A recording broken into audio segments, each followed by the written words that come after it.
Yeah, let's go do that first.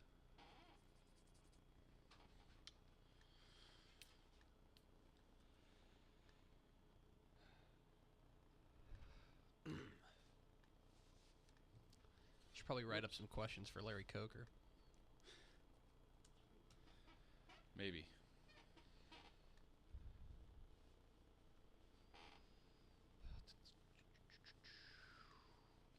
This is fun. I am having fun. This is a fun thing. Nice. We streaming? Hey, friends. If you're watching us, you're watching an exclusive preview of DCTF Live. My name's Greg Tepper. That's Max Thompson. We are getting ready for the shoe. I want to invite you guys to get involved with the show using hashtag DCTF Live. I'm just doing a little bit of work right now. That's what you're seeing. This is really enthralling, I think, for our audience. It's a window behind the magic curtain. My goodness, that's pretty cray. Pretty cray. Let's see that. Are you working on getting the link on the website? Yeah, I'm doing it right now. Putting the link right now. Thomas. That's Thomas. Why don't you do it, intern? Yeah, really. What are we paying? What are we not paying you for? What are we not paying you for? Let's see. That is now. Oh no! Update! Don't do that. Don't you hate when you hit the update button too soon? Sure. You have to make one extra change. No, I'm gonna do that. It should be up and flying. Do we have it up on the front page? Probably not. Okay, let me do that. I can do that. Yeah, it's still the power pole. Hold on, let me do that.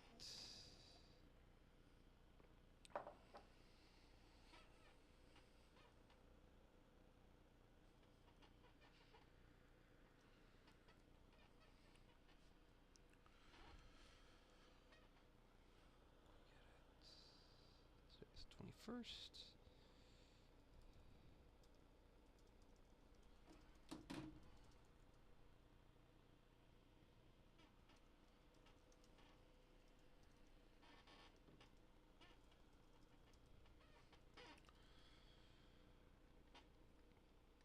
It is now the top story, should be. Exciting. Let's see. Let's see if all that works. Hello. This is the live pre-show. I'm not allowed to swear. I've been told specifically do not swear. Excited to talk to Larry Coker. Very excited.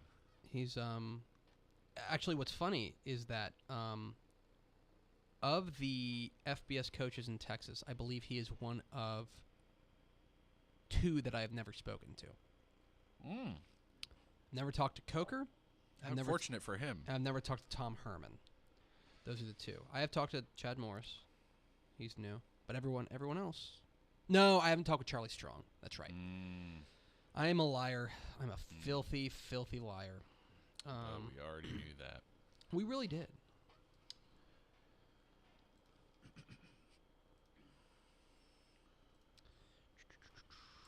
Five minutes to air. Should be fun. Big show. Big show. Excited to talk to Danny, too. I know that he's, like, I feel bad that we've been talking up Larry Coker, and we've got Danny Davis, the Austin American-Statesman, joining us, too. Uh-huh. But, you know, it should be fun. Sure.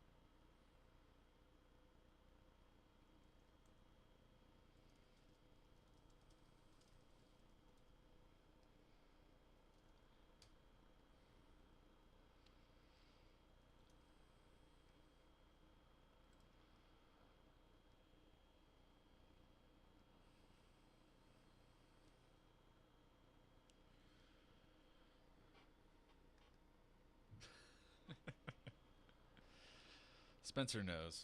My brother's excited about Danny being on the show. Yeah. Yeah. No, we're all fans of Danny Davis. We're also all fans of QPR, right? No. Look at that. Well, Only I have the courage. You're playing up to a camera that's not on the broadcast right now, though. Well, I mean, there could be. That's your camera up there. That's our camera. Hey. Yeah. Queens Park Rangers. It's just far enough away Nice that draw you can't yesterday. completely tell it's a QPR mug.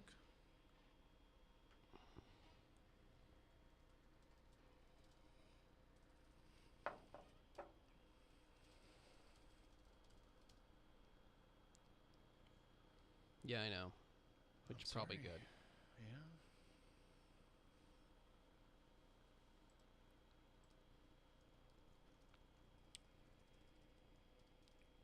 Spencer, probably our first viewer from Colorado.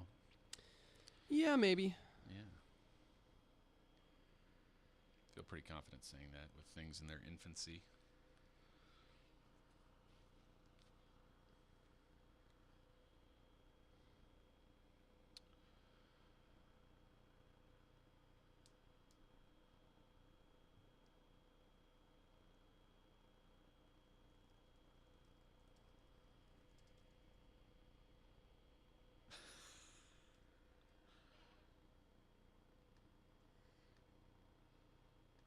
Can't say that on air, Spencer.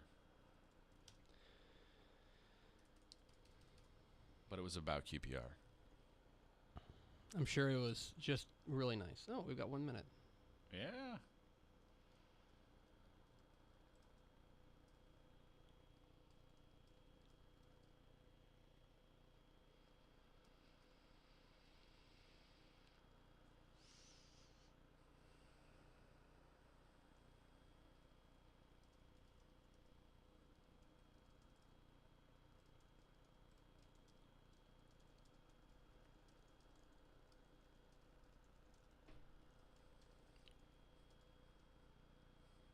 $20 seconds. Let's rock and or roll. In the Garden of Eden by Iron Butterfly.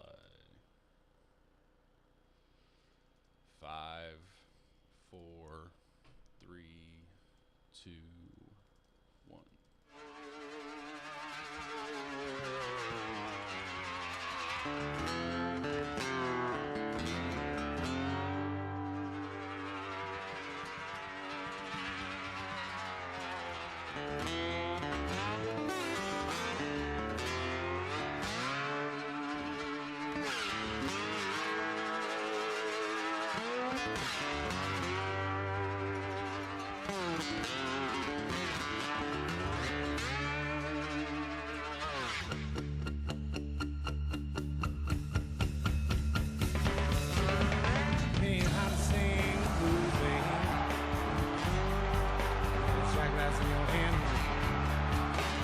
Yes, y'all. It is DCTF Live, episode 3. We've made it 3. How about that? It is Wednesday, October 21st, 2015. My name is Greg Tepper, managing editor of Dave Campbell's Texas Football Magazine and TexasFootball.com. So thankful that you've joined us over there, making us sound good and look good and all that fun stuff, or doing the best he can. I mean, with what he's got. Can only work with so much. Max Thompson. Yeah. What is your title? Director of Digital. Director of Digital for TexasFootball.com. Thanks for joining us. We've got a big show. My goodness. Big show. We're going to be joined by the head honcho of the UTSA Roadrunners, Larry Coker. Here's a fun fact. There are 12 FBS coaches in the state of Texas, right? Mm-hmm. Do you know how many have won a national championship as a head coach? 1. And you know who it is? Larry Coker. The guy who's going to join us on the phone. Larry Coker is going to join us, talk about the Roadrunners. It's been a tough year for UTSA. We're going to talk about that. It's weird. It's a lot easier to talk to a coach when he's winning than it is when he's losing. But, For sure. But excited to talk with Coach Coker. Also one of 3 coaches in the state, FBS coaches, that I have not talked to. DCTF Live is about new beginnings. about breaking down barriers. So we're going to have to get Tom Herman and Charlie Strong on the phone to round out the 12. Sure. I'll tell you the most terrifying guy to talk to is UTEP head coach Sean Kugler. Oh, sure. Because he is built like a tank. Yeah, for sure. And he is intimidating, but at the same time, he's such a nice guy. He was such a nice guy. I really enjoyed talking with him, but you just look at him, and you're just like, oh, my gosh, you could absolutely end me. Was it ESPN did the survey of coaches about which coach you wouldn't want to meet in a fight? It might have been. I think so. And Charlie Strong won. Well, I'll tell you. I think I everybody's don't want either of those guys. I think everybody's forgetting about Sean Kugler. I don't want either of those guys. That guy. But that guy's dangerous. We're also going to be joined by Danny Davis, our good friend of the Austin American-Statesman. Our good friend. To talk Central Texas high school football, another big week in Central Texas high school football. I do want to mention one thing off the top. It's a bad story that I think has a nice story attached to it. If you haven't heard about the tragedy that happened in Alto this past Friday night, Cameron Matthews, a player for Alto, died during the Alto game against Price Carlisle. It's apparently been said the Alto ISD superintendent's saying that it was an aneurysm, which is really tragic. And, obviously everybody's thinking about and praying for the Alto community. And it's little things, there's been a lot of outpouring of support for the Alto community, understandably so. And so the game was suspended between Price Carlisle and Alto. Alto was leading 21-7, I believe was the score, maybe 28-7, 21-7. 21-7. And we found out today that Price Carlisle is essentially conceding the rest of the game and saying that Alto... Classy move. Which Very I think, classy. That's an Alto squad that's going to have trouble pulling themselves together as it is. I think that is the absolute right move by Price Carlisle, and that's it was a Price Carlisle team that had a heck of a record themselves. If I remember correctly, they either came in undefeated or they came in with a very good record. They came into that game. Let's see. They came in 6-0, so they are submitting.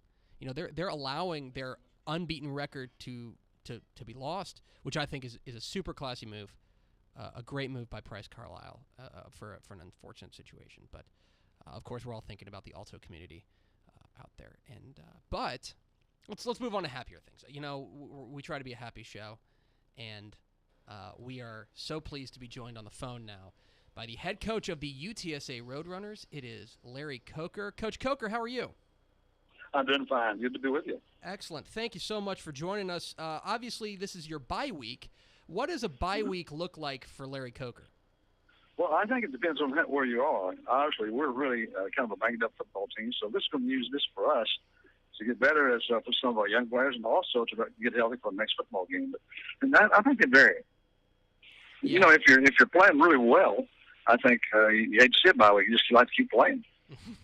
Yeah, I imagine, but this is probably coming at a nice time. You guys are, as you mentioned, pretty banged up. I want to go back to when you first came to UTSA. A new program, not just like a young program, but a brand new program. Right. I guess my biggest question is, why UTSA? What drew you to the building process at UTSA?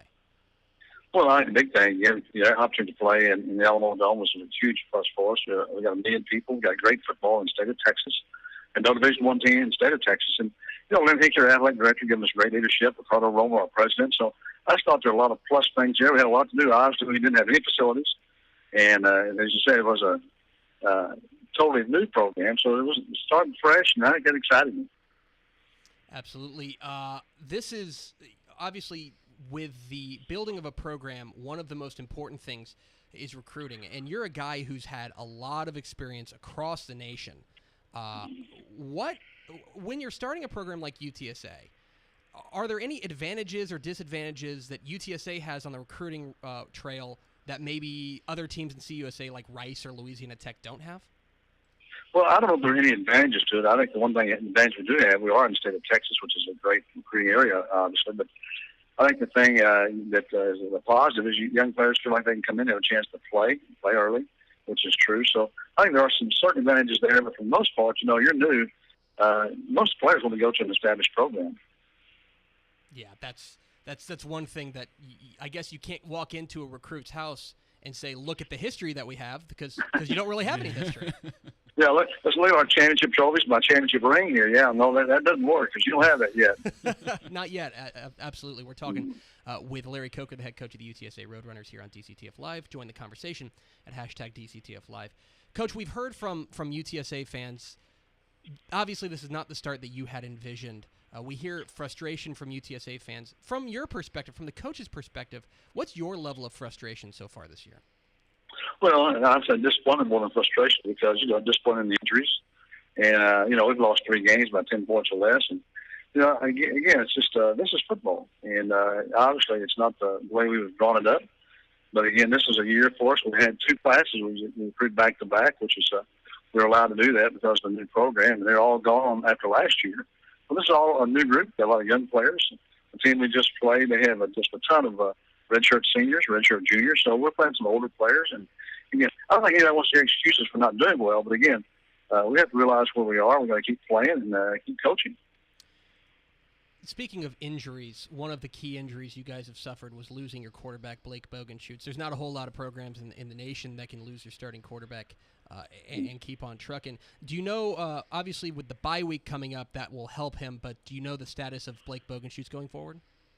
Well, it's going to be some time, and hopefully getting back next week, but I don't feel real confident about that now. We'll just put it in the hands of the trainers and the doctors, and they're going to give us the go-ahead when he's healthy and ready to play, then we'll move forward. But again, we understand that. The protocols you have now are good. They're really good. They're much better than they used to be as far as making sure kids are healthy. We're talking with Larry Coker, the head coach at UTSA here on DCTF Live. Coach, how long does the new program, the idea that, we're a new program, so this is how it's supposed to be, for you, what is the timeline of getting this program up to the level to winning and competing in Conference USA for titles? Well, I want to do it yesterday. That's what most coaches do, but it is a process, and we understand that, and I hope our fans understand that. And, again, we just have to make sure and keep our head on straight and keep focusing on the process that we have and head toward the finish line. But it's going to take some time. We know that. It is going to take time. This is a unique situation down there at UTSA. One of the more unique players you guys have is your leading rusher this year, Jarvion Williams. How important is a guy like that, a local kid who comes in and starts making noise, as a junior? How important is a guy like that to the future of your program going forward? Well, we will try to do a good job recruiting Texas, and especially work from San Antonio out. Over 30 of our players are from this area. And Jarvion Williams is an outstanding football player, good young man, tough. Jarvion can play from any place I've been. And I think it's great that a young man from Judson High School, a local high school here in the city, has gone out and he's doing well. And, again, it says a lot for recruiting. It says a lot for him. And I think it makes a statement to the coaches here in the area and also to the players here in the area. You've had a lot of experience across the nation, be it, coaching high school in Oklahoma, then going to Oklahoma, Tulsa, Ohio State, Miami, but you'd never, before coming to UTSA, you'd never had any experience in Texas. As a coach, what have you learned about being a coach in Texas just in your years there at UTSA? Well, I've recruited Texas before, but I would say that the football in Texas is very important to the fans. It's very important to the kids. It's very important to the school systems. And the main thing in Texas, I think, is doing it the right way. There are good football players here, and I think for sure, I think if we do it the right way, we'll have good teams here. But I think that's a big thing in Texas. Just realizing there's really good football here, and they care about it in Texas. They certainly do. That's why we kind of do the show. We don't know if we could do a daily live show about football in any other state. No way. In the union. One question we got, I asked for some questions on Twitter, and one of them we got was about the offensive line. The offensive line has been up and down this year. What have been the main issues along the offensive front for you guys? Well, we've got some kids hurt for one.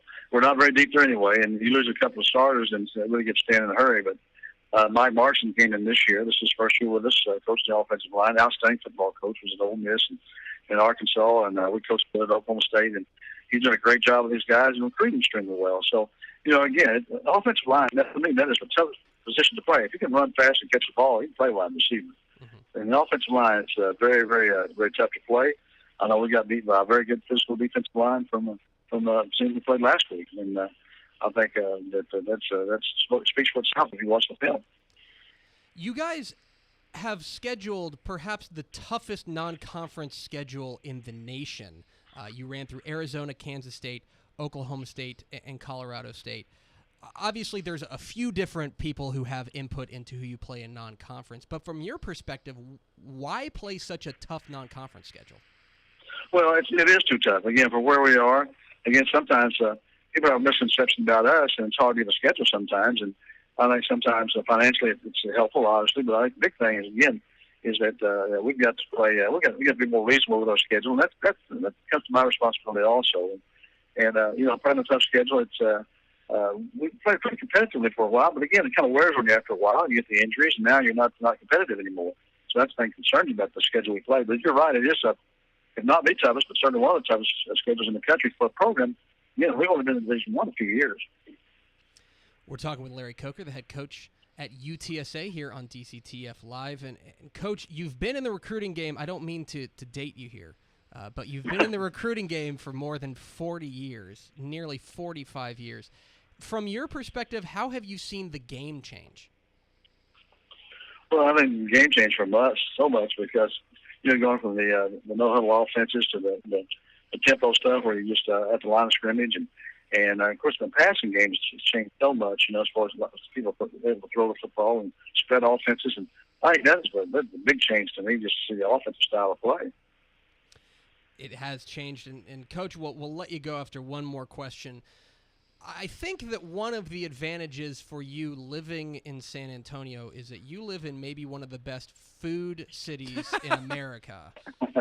So for you on a bye week, when you're going out and you're going out for dinner, what's your go-to down there in San Antonio? Well, I'll tell you, there's I hate to mention one. There's just a ton of the Mexican restaurants here in the city, and I like the fish. In fact, tomorrow night, what I call date night, we'll go out. My wife and I will go out and probably have a fish dinner. May go to Mama Mia's and go have some Mexican food. It's a tough call. It is. But you're right. Great food here in the city. To me, that's your best recruiting tool. Just say, guys, look at all these great Mexican food restaurants down the street. It is a great recruiting tool. Not that you need recruiting advice from me, but this is Larry Coker, the head coach at UTSA. Follow him on Twitter at Larry Coker. Coach, thanks so much for joining us. I appreciate it, man. Thank you. There he goes. Larry Coker, the head coach at UTSA, joining us on DCTF Live. A guy who you can tell has a lot of passion for the program and who entered a very new, interesting, dare I say, weird situation, because a lot of these programs go from, they'll play Division II and then FCS and then move up. They just started from scratch, and he's been the architect from the beginning. And there is, I certainly understand UTSA fans' perspective, though, is that they want a winner, and there's such talent in Texas that you can win. But you want to talk about pedigree. It's hard to find a guy with more pedigree than that. It's hard, especially for a new program. And, it's the hardest part about that is he set these expectations for himself by being successful early on with them. Considering how young a program they were, the games they were winning were, frankly, surprising. And so here you've got a downturn. And this is your first big wave of frustration from these fans. Okay, the honeymoon is over. Yeah, it's the new car smell is off. Why is this thing not running the way it used to? I mean, they went 8-4 in their first year. Right. They went 7-5 in their second year. And now they're sitting there at 1-6. And so I understand the frustration. And the schedule. And that's why schedule too. The schedule's brutal for a program that size. You could tell just by his response. He was like, we can't play this schedule. We can't keep doing this. We can't keep doing this to ourselves because you're pretty much I mean, listen, they had an opportunity to beat Arizona for 2 straight years, basically. Yeah. But you're basically setting yourself up for an 0-4 hole. Yeah. That's real hard to dig out of. Give yourself a cupcake. Listen, we all want to be good to ourselves, but every once in a while, you need to treat yourself. Treat yourself Treat yourself. to a cupcake. Treat yourself, good- UTSA. Good to talk to him. And I'm glad that he's a Mexican food fan. Can you imagine Moving here, and moving not to being? San Antonio and being like, Mexican food's not It's really a bad for me." idea. That was a good idea for him. And I want to know about the food because that's something that we all Yeah. consume. We all like food, right? Yes. I'm a fan of food, Mm. especially Mexican food. Yeah. So good to hear from him. And I thought that the question, I was interested to hear about Jarvion Williams. Such a star at Converse Judson. Such a star. And when he went to UTSA, I was thinking, okay, this can be a guy that they can build off of. This is a guy that they can build around. And he's really impressed me this year on what has been kind of a lost year. And he hasn't been getting a ton of help up front. No. Those offensive line the issues offensive are line has significant. been a problem, and it started last year.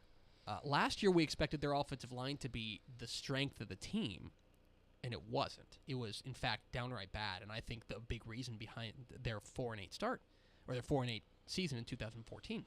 And this year it's just kind of continued, and that's always the place where it's hard to build depth, is at the offensive line, and they just don't have any quality depth right now. And I think that's really affecting them. Where do you think that line is on? Is the program what it should be at this point, or can you still chalk it up to one lost recruiting class and you're in this hole? And that's kind of what I tried to get at with the. You don't want to use the word excuse because he even said he's like, we're not making excuses. We don't want to make excuses. Yeah, but it's not good enough. How long is that a reason? How long can you say, oh well, we're still a young program? And I think the answer is, it's probably time starting next year. You're going to have, your second full recruiting class, of freshmen. Because you remember when they started, they had a ton of junior college transfers. And they're still relatively reliant on junior college transfers. But it was interesting. I'm glad we got to talk with Larry Coker. Want to invite you to get involved with the show. Use the hashtag DCTF Live. Follow us on Twitter at DCTF. Like us on Facebook, facebook.com/Dave Campbell's. Follow us on Instagram, instagram.com/Dave Campbell's. And, of course, you can see us at texasfootball.com. So now we're going to be talking high school football. We're switching. We're staying kind of in the central-ish Texas area. We're moving north up I-35. We're going to talk with Danny Davis of the Austin American-Statesman, and I believe he is joining us on the phone right now. Danny, do you read us? Uh-oh. Danny? He's there, isn't he? Danny, do you read us? Oh, can you guys hear me? Can you? Yeah. Hear? Okay, there we go. Good. Thank goodness. I was about to panic there for a moment. It is Danny Davis of the Austin American-Statesman here to talk a little Central Texas high school football. Danny, happy Lake Travis Westlake week. Uh-oh. Yeah. Pretty busy day. It is a big week for Central Texas high school football. When you look at this Lake Travis Westlake game, obviously a lot of rivalry, a lot of bad blood between these two teams. What are the keys for you? Oh no, we lost him. We lost him. Well, it was bound to happen, right? I'm glad it happened. I'll say this: as much as I like Danny, I'm glad it happened. I'm glad it happened with Danny instead of Coach Coker. Yes. Because it would have been a lot harder to get Coach Coker back on the phone. Danny, we can harass all day. Lake Travis Westlake, of course, the big game in Central Texas, in the Austin area. And a game that I'm interested in because I don't think we really know what Lake Travis is. I don't think we really know. We think they're pretty good. They've been dominating people, but I'm not sure they've played anybody in their weight class. Westlake has, a win. They got that big win over South Lake Carroll, which is looking better and better, especially considering South Lake Carroll very nearly knocked off Eul's Trinity last week. But it's a super interesting game because we're going to find out a lot more about Lake Travis this week. We're going to try again. Let's try this again. Danny, Yeah, check it out. do you hate our show that much? You guys hear me? Yeah, okay. Yeah. Do you hate our show that Okay. much that you hung up on us? I kept cutting out. I couldn't hear you guys at all. Okay. Well, we are so glad to be joined by, on the phone by you. Lake Travis and Westlake, obviously the big game in the Austin area. Do we really know how good this Lake Travis team is yet? I don't think we do. I don't. Midway was kind of a test early in the season, but Copper's Cove isn't what Copper's Cove used to be, and they haven't played Bowie yet, so their first couple of games in district haven't been the toughest of games. So I think Charlie Brewer has maybe played in 1/4 quarter this year, so it's tough to exactly tell how good this team is, but we're going to find out on Friday because this Westlake team is definitely going to test them. The Lake Travis offense obviously starts with Charlie Brewer, but how important is what Abe Willows does on the ground to this Lake Travis attack? When the season started, we were all asked to do our preseason picks for our All Central Texas Player of the Year award. Abe Willows was my pick just because I thought he was a really underrated back. He opens up a lot. You can't devote all your attention to stopping the pass if he's back there. I think he's averaging over 11 yards per carry this year, and it's kind of disappointing that he hasn't got the carries just because Coach Carter doesn't like to run up the scores. So I think he has less than 60 carries this year, but he scored 11 times. So he's really good, and if they go on a playoff run, maybe that preseason pick's going to look good for me. But he's really important to them and what they do. He sure is. On the other side, Westlake, a squad that has been tested, a squad that has been, has run through a bit of a tougher schedule, and they've got their quarterback, Sam Ellinger. As far as in talking with Todd Dodge, how does he compare, or how would you compare Sam Ellinger to some of the other quarterbacks he's obviously groomed in the past? Well, I know he's Todd's obviously had a lot of good quarterbacks over the past few years, and Sam starting as a sophomore says a lot about what he thinks of him. I think Brendan Wooten, when Coach Dodge was at Marble Falls, was the first ever sophomore to ever start for him. So, obviously he doesn't start a lot of sophomores. So, really talented. I don't know how you stack him up against the Chase Daniels of the world, but he's done really well, and he's been everything they've asked him to be. And he's just improving, and he's going to be a monster next year, I think. We're talking with Danny Davis of the Austin American-Statesman here on the Dave Campbell's Texas Football Radio Hour. We won't harp too much on Lake Travis Westlake, although that is the biggest game in the state, or at least in the area, and almost certainly in the state. Another game that catches my eye here in 13-6A, Round Rock takes on Pflugerville-Hendrickson, a Hendrickson squad that's kind of, really both these squads, Round Rock and Hendrickson, flying under the radar. What do you make of this one? It's one of those games that on paper, they both have one loss, but both their losses were close losses and 3-point losses, state-ranked teams. Round Rock lost in the first week to Temple.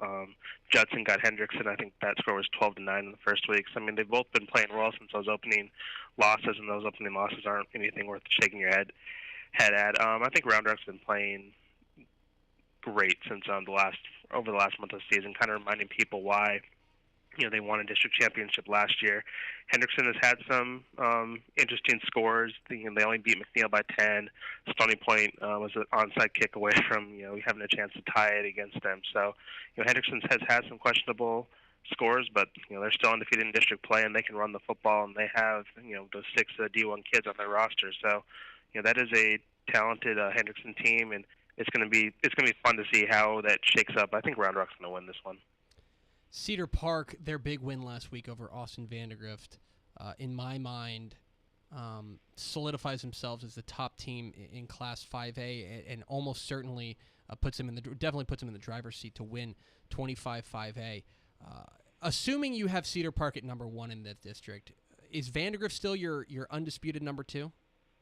I think so. Vandergrift, the end score does not, 13-point loss may make people think that they're in 2 different categories. Vandergrift had a lead, and they had the ball in Cedar Park territory with 7 minutes to go, and they just fell apart and kept fumbling the football, and were maybe trying to rally too much and make big plays instead of just pounding the football and getting it down the field. So if these 2 teams played again this week, I still feel comfortable picking Vandergrift. I think Cedar Park deserves to be 1 in that district, but I think Vandergrift's the clear number 2, and then Vista Ridge is the clear number 3, and we can argue about who's number 4. But I don't think Vandergrift fans should be freaking out about that loss last week. Oh, whatever. They should be freaking out. We're talking with Danny Davis of the Austin American-Statesman here on DCTF Live. Get involved with the conversation. Hashtag DCTF Live. Danny, I want to ask you about Round Rock Cedar Ridge, a young program that gave Round Rock really all they wanted last week, kind of very, very nearly knocked off Round Rock. Is this a team that is, how dangerous, for people who don't know about this Round Rock Cedar Ridge team, tell us a little bit about them. Like you said, they're a young team. They've had success. They've reached this is their 4th varsity season, and they're going to be going to playoffs for the 3rd year. Won a playoff game in their first year. Last year, Bowie got them in the first round. So they've had some success. They had a lot of turnovers this year, in their offense. Had a new quarterback come in. A kid who played a little bit last year was actually a starting safety for most of last season until some injuries forced him to play some quarterback. And the new piece on their offense have just worked well. And the defense is playing all right. I know they were pretty high on their defense coming this season, but even though they lost to Round Rock, that loss said a lot because last year they lost by, I think it was 46 points. They lost to Round Rock last year, and the year before they had a really hot start and then played Hendrickson and got pounded. So they needed to play well against one of those top teams, and they did. Only lost by 3, and came down to a botched snap on a field goal attempt at the end. So I think Cedar Ridge sent a message to some people that they're here, and I think they're probably going to draw Westlake in the first round. It looks like so that could be a fun by-district playoff game. Could be fun. Danny, one last question before we let you go. Best press box food in the Austin area? Well, I think you have to go Leander ISD. They gave us Torchy's at Gupton last week. If you go to Bible, they usually have some chicken stuff. And I know when Vandergrift was hosting Vista Ridge, they had a steakhouse catering. So Leander ISD does well. But I live in this city, and so I wish for the Austin ISD to feed us. But at least they're giving us water now. That's a step up, I guess. He is Danny Davis of the Austin American-Statesman. Follow him on Twitter at AASDanny and check out his fine work at statesman.com. To be fair to Danny, there's not actually any room in the House Park press box for food. There's barely enough room for extra bodies. For people. That's accurate, too. That is accurate. Danny, thanks for joining us, bud. Thanks for having me. There he goes, Danny Davis, the Austin American-Statesman, here on DCTF Live. There are, Westlake and Lake Travis is understandably going to get all the headlines, but it's a big week in Central Texas altogether. That Round Rock Hendrickson game is super interesting. If you want to drop down to 4A, I'm real interested in Liberty Hill and Bernie. That's a fun game that's probably going to decide the District 14 4A D1 title, so that should be a lot of fun. Always enjoy talking to Danny. Somebody asked me yesterday about his bow tie. And in his Twitter profile, he can pull it off though. Oh, there are very few people I think I can't. I tried it once on an episode of Fox Football Friday, and I can't.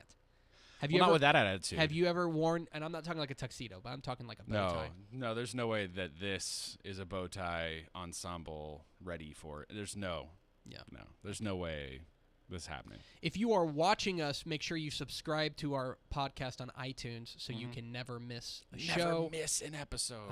If you are listening to us on the podcast, be sure to watch us every day at noon on TexasFootball.com. Every weekday, I should say. How could you know if Greg is or isn't wearing a bow tie? You don't know. Maybe I am right now. I'm not. No. I'll tell you that much. Make sure you follow us on Twitter at DCTF, like us on Facebook, Facebook.com/Dave Campbell's. Follow us on Instagram, Instagram.com/Dave Campbell's. And, of course, see our work at TexasFootball.com. Vince Young, please come get your Player of the Year trophy. And we will see you tomorrow on DCTF Live.